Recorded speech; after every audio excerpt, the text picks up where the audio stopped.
ଆକା ମା ବୋଇ ପାନ ଗୁଆ ଥୋଇ ପାନ ଗୁଆ ତୋର ମାସକ ଧର୍ମ ମୋହର। ଆଜି ହେଉଛି କାର୍ତ୍ତିକ ପୂର୍ଣ୍ଣିମା। କାର୍ତ୍ତିକ ବ୍ରତ ସମାପନ ବା କାର୍ତ୍ତିକ ପୂର୍ଣ୍ଣିମାରେ ଓଡ଼ିଆ ଘରର ପରମ୍ପରା ଅନୁଯାୟୀ ସାଧ ପୁଅଙ୍କୁ ମନେ ପକାଇ ବୋଇତ ବନ୍ଦାଣ ବା ଡଙ୍ଗା ଭସା ଯାଇଥାଏ।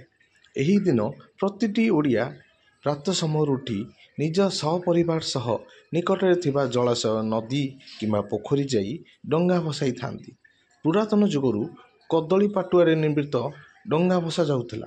କାଳକ୍ରମେ କଦଳୀ ପଟୁଆ ସହ କାଗଜ ଏବଂ ସୋଲରେ ନିର୍ମିତ ଡଙ୍ଗା ପ୍ରତି ଲୋକ ଆକୃଷ୍ଟ ହେଉଛନ୍ତି। ଏହି ଡଙ୍ଗାରେ ପାନ ଗୁଆ ଖଇର ଦେଇ ଦୀପ ଏବଂ ସଳିତା ଏବଂ ପଇସାଟି ରଖାଯାଇଥାଏ। ଏହାପରେ ଏହାକୁ ନଦୀ କିମ୍ବା ପୋଖରୀ ମଧ୍ୟରେ ଭସା ଯାଇଥାଏ।